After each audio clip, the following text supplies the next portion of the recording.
यह कहानी तब की है जब मैं अपने मौसी के घर छुट्टियां बिताने गया हुआ था। उस समय मेरी गर्मी की छुट्टी चल रही थी। मेरे मौसा जी एक डॉक्टर हैं, तो उन्होंने रहने के लिए एक क्वार्टर मिला हुआ था। वे उस क्वार्टर में दूसरे मंजिल पर रहते थे।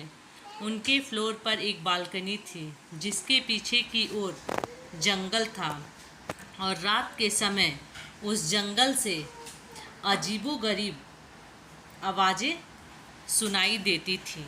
ऐसे ही एक दिन की बात है, जब हम सभी खाना खाकर रात में बालकनी में बैठे बातें कर रहे थे कि तभी मेरी मौसी का लड़का हमसे कहने लगा कि किसी में इतनी हिम्मत है कि वो रात के इस समय में इस जंगल के अंदर जाए।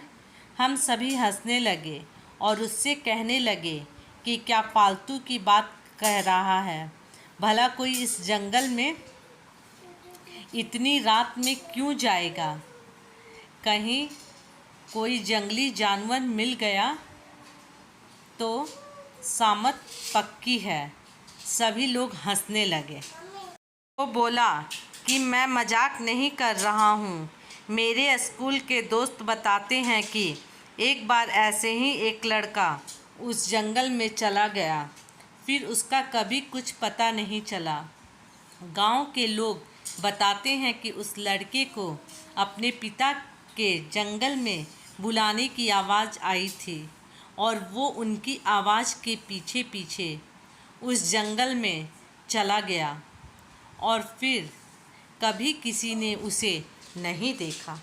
हंसने लगा कि यह तो झूठी कहानी है। अगर वो लड़का लौटा ही नहीं तो लोगों को किसने बताया कि वह आवाज़ उसके पिता की थी? वो बोला क्योंकि उसके पिता उससे थोड़ी दूरी पर थे और उन्होंने भी वही आवाज़ सुनी थी। मतलब उनको बुलाने की उनकी ही आवाज़ में कोई उनके बेटे को अपनी ओर पुकार रहा था। वे दौड़कर वहां पहुंचे तो उन्होंने देखा कि वहां पर उनका बेटा नहीं था, इसलिए कोई भी उस जंगल की ओर नहीं जाता। मैं अपने मौसेरे भाई की यह कहानी सुनकर हंसने लगा कि वह क्या बात है, जंगल का भूत जो लोगों को गायब कर दे। हाँ हाँ। हम सभी उठकर टीवी देखने लगे और थोड़ी देर बाद मैं उस बालकनी में जाकर थोड़ी फ्रेश हवा खाने लगा। रात का समय में उस जगह अच्छी खासी हवा चल रही थी और मैं उस जंगल की ओर मुँह करके देखने लगा कि आखिर कौन होगा वो। क्या वो सच था कि तभी मैंने अपने मौसेरे भाई को उस जंगल के किनारे खड़े देखा। वो मेरी ओर नज़र करके हंस रहा था और मुझसे इशारे में कह रहा था कि तुम भी यहाँ आओ। मैं चौंक गया कि अभी तो टीवी देख रहा था, फिर नीचे कैसे पहुँच गया। मैंने पीछे मुड़कर देखा, वहाँ वो नहीं था, तो मुझे लगा कि शायद ये नीचे चला गया है और मुझे भी नीचे बुला रहा है।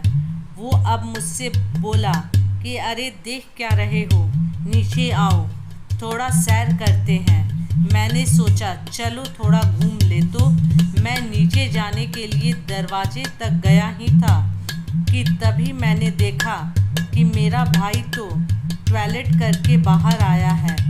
यह देखकर मैं सकपका गया, मेरे रोंगटे खड़े हो गए और मैं बस यही सोच रहा था कि अगर ये यहाँ है तो वहाँ नीचे कौन। मैं उससे बोला कि तुम तो नीचे थे, इस बाथरूम में कब आए? वो बोला कि मैं तो यहीं था, मैं तो बाथरूम गया ही नहीं हूँ। तुम क्या बोल रहे हो? मैं उससे बोला कि मैंने अभी अभी तुम्हें उस जंगल के किनारे देखा था। अरे तुम मुझे बुला भी रहे थे। वो बोला मजाक मत करो, तुम्हें क्या लगता है मैं डर जाऊंगा? मुझे पता है कि तुम मुझे डराने का प्रयास कर रहे हो, पर मैं नहीं डरने वाला। इतना कहकर वो टीवी देखने चला गया। मुझे यकीन नहीं हो रहा था कि ये मैंने अभी क्या देखा है। उसी रात मैं जब सो रहा था तब किसी की मुझे पुकारने की आवाज़ आ रही थी। वो जो भी था मुझसे कह रहा था कि मैं तुम्हारा कब से इंतज़ार कर रहा हूँ, तुम तो आए ही नहीं। देखो जल्दी आ जाओ, फिर हम दोनों साथ में इस जंगल में घूमेंगे। इस बार यह आवाज़ मेरे भाई जैसी नहीं थी, बल्कि किसी ऐसे बूढ़े आदमी की थी जो काफ़ी लंबा होगा और बहुत ज़्यादा सिगरेट पीता होगा।